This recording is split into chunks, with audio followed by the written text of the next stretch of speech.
نہیں، ہم نے نتائج کیسے تسلیم کیے ہیں جی؟ یہ نتائج سارے کے سارے الٹ ہیں، اور واضح طور پر یہاں پر جو ہے نا تمام کینڈیڈیٹس جو ہیں یہی بات کر رہے ہیں، جتنے بھی کینڈیڈیٹس ہیں سب تشویشناک حالت میں ہیں، اور اس کو ہم انشاءاللہ منطقی انجام تک لے کے جائیں گے۔ جو قانونی چارہ جوڑی ہے وہ ضرور کریں گے، اور اس میں دیکھتے ہیں پھر کیا ہوتا ہے۔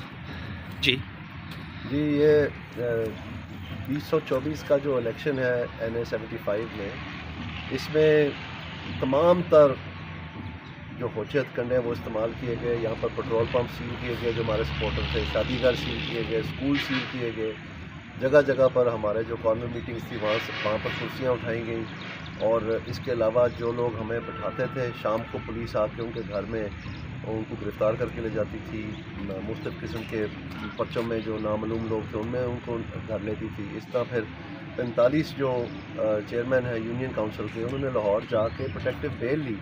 آخرکار ایک خود ساختہ وقوع بنا کے ہمارے اوپر جب پتہ چلا ہمیں کہ یہ انفارمیشن ملی ہے کہ یہ کر رہے ہیں، تو ہم نے بھی جا کے اسلام آباد سے پروٹیکٹیو بیل لی اور اس کو پھر ایکسٹینڈ بھی کروایا۔ اس کے بعد بھی انہوں نے ایک اور وقوع بنایا جس کے اندر پھر مجھے فائنلی الیکشن ڈے پہ اریسٹ کر لیا، اور تمام حلقے میں ایک دہشت کی فضا۔ غریب لوگ ہیں بیچارے، وہ کہاں برداشت کر سکتے ہیں پولیس کیسز اور یہ ساری چیزیں ان کے گھروں میں آئے۔ اتنی چیزیں توڑ پھوڑ کی ہیں، لوگوں کی فریجیں توڑ دیں، لوگوں کے ٹی وی توڑ دیے جب ان کے گھر میں رات کو جاتے تھے، دروازے ان کے توڑ دیے، تالے توڑ دیے، وہاں پر ان کی مائیں بہنیں بیٹھی ہیں۔ تو یہ بات جب پھیلتی ہے علاقے میں کہ کس طرح سے ہوا ہے، تو پھر ظاہری بات ہے سب لوگ ایک خوف اور ہراسمنٹ کی فضا میں تھے۔ ہم نے الیکشن کمیشن کو لکھ کے بھی بھیجا یہ ساری ڈیٹیل، اور اس کے اوپر کوئی کسی قسم کا لایا عمل نہیں ہوا۔ فائنلی مجھے اریسٹ کر لیا کیونکہ ان کو پتہ تھا کہ جو جہاں رزلٹ کمپائل ہونے ہیں وہاں پر ریٹرننگ آفیسر کے پاس سے اگر میں وہاں ہوتا تو بڑا مشکل ہو جانا تھا مینیج کرنے۔ فائنلی میرا بیٹا اور میری وائف وہاں چلے گئی اور ان کو پھر گرفتار کر لیا، میرے بیٹے تک کو گرفتار کر لیا، اور ہمیں یہ لائن میں پولیس لائن میں بند رکھا انہوں نے جب تک سے انہوں نے نوٹیفیکیشن ایشو کیا۔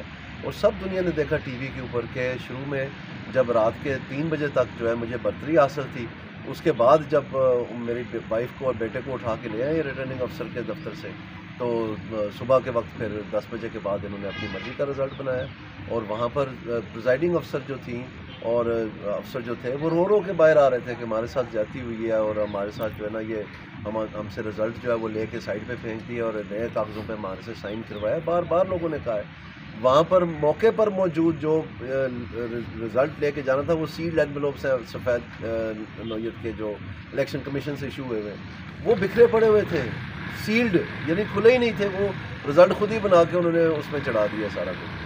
تو آپ دیکھیں احسن اقبال صاحب کو میرے خیال میں کوئی 32,000 ان کے اس رزلٹ کے تحت پڑے ہیں، اور دوسری طرف ان کا کینڈیڈیٹ تھا اس کو 24,000 پڑے ہیں PP 55 میں، یہ احسن اقبال 54 میں کھڑے تھے۔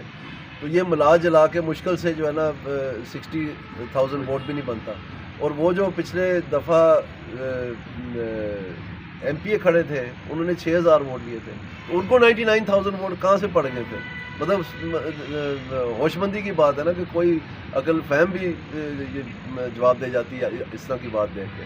تو یہ مکمل طور پہ جو رگ ہوا ہے، اب جان بوجھ کے وہ پروسیس بنا دیا ہے کہ جی فارم 47 ایشو ہو گیا اس لیے ریٹ نہیں ہو سکتی، تو آپ جائیں ٹریبیونل میں، وہ مطلب لمبے سلسلے کے لیے۔ تو اس میں میں سمجھتا ہوں کہ یہ بالکل جو ہے نا سب سے برا الیکشن ہوا ہے۔ میں نے 1991 میں پہلا الیکشن لڑا تھا میں نے خود، اور اس کے بعد تقریباً 8-9 الیکشن میں لڑ چکا ہوں خود، اور بڑے آئے ہیں یہاں پر، ضیاء کا دور بھی دیکھا، مشرف کا دور بھی، سب کچھ دیکھا، اس طرح کا الیکشن کبھی نہیں ہوا اتنا برا۔ اور کس طرح سے یہ باقاعدہ پنجابی کا ایک محاورہ ہے 100 جتی تے 100 گنڈا، یعنی اگر آپ نے سب کو پکڑ دکڑ کرنا تھا تو الیکشن ڈے شفاف کر دیتے۔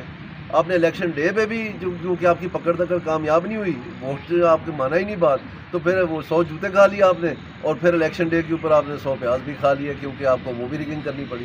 تو کتنے افسوس کی بات ہے یہ ویسے، اور یہ 2024 ہے، یہ 1960 تو ہے نہیں، ساری دنیا دیکھ رہی ہے، جگہ جگہ سے بیانات آ رہے ہیں مختلف ممالک سے کہ جی یہ پاکستان کے بارے میں ہم بڑے کنسرنڈ ہیں۔ تو یہ اکانومی ٹھیک ہونی تھی، اور سب سے مزے کی بات یہ ہے کہ جو بھی یہ جماعتیں جنہوں نے الیکشن کنٹیسٹ کیا ہے، حیرانگی کی بات یہ ہے کہ کسی کے پاس کوئی اکنامک پلان نہیں ہے، یہ بالکل کھوکھلے ہیں۔ آپ دیکھنا یہ جون تک مہنگائی کہاں جاتی ہے، یہ جون تک ڈالر کہاں جاتا ہے، کسی قسم کا کوئی منصوبہ بندی نہیں ہے ان کے پاس، اور نہ ان کو پتہ ہے، انہوں نے پرابلم آئیڈینٹیفائی نہیں کر سکے، ان کو یہ سرا ہی نہیں ملا، ان کو بس ڈور سلجھا رہے ہیں۔ تو ان بیچاروں کو ہم کیا کہہ سکتے ہیں. آپ دیکھنا کیا ہوتا ہے پاکستان میں. اللہ خیر ہی کرے. سر حلقہ NA-75 کے جو 45 فارم ہیں وہ آپ کے پاس موجود ہیں سر؟ جی ہمارے پاس جہاں سے مل سکتے تھے. بہت سارے تو پریزائڈنگ آفیسر نے کہہ دیا کہ وہاں ہمیں دیا ہی نہیں ہے.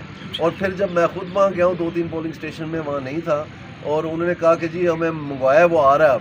اور کچھ پولنگ اسٹیشن میں گیا ہوں, انہوں نے کہا جی وہ دیا ہی نہیں ہے. تو اچانک میری آنکھ پڑ گئی 2 پولنگ اسٹیشن. میں نے کہا یہ کیا پڑا ہوا ہے. یعنی ان کو پڑھا کے بھیجا ہوا تھا. یہاں پر ریٹرننگ افسر جو ہے وہ بدلا گیا آخری رات پہ, اور جو ریٹرننگ افسر تھا وہ ایکچولی جو RO صاحب تھے, ابھی وہ CEO ہیں ورک صاحب ایجوکیشن کے یہاں ضلع نارول کے, وہ آنسوؤں سے رو رہے تھے جب کنسالیڈیشن ہو رہی تھی رزلٹ کی کہ میں بے بس ہوں, اور انہوں نے سائن بھی نہیں کیا. اور جو اس سے پہلے ADC جار سے صاحب تھے ریٹرننگ افسر, آپ پتہ کر لیں بے شک کہ ان کو کیوں وہ برطرف ہوئے ہیں. اور آخری رات پہ ایسے ہوتا ہے 147 پریزائڈنگ آفیسر جو ہے نا آخری منٹ پہ انہوں نے بدلے, اور یعنی لاسٹ ٹائم میں. اس لیے ان کی جو ڈسٹریبیوشن تھی الیکشن مٹیریل کی وہ صبح 4 بجے تک چلتی رہی ہے, جو ایک دن پہلے ہو جاتی ہے. لوگ جا کے پہنچ جاتے ہیں آفٹرنون میں جہاں ان کی پولنگ, وہاں پر رات رہتے ہیں, پھر وہ صبح وہ 7:30 بجے آ کے عملہ تیاری کرتا ہے اپنی. کیونکہ ہم نے کوئی پہلا الیکشن تھوڑی لڑ رہے. مطلب یہ بالکل غدر مچا ہے جی. میں کیا آپ کو بات بتاؤں.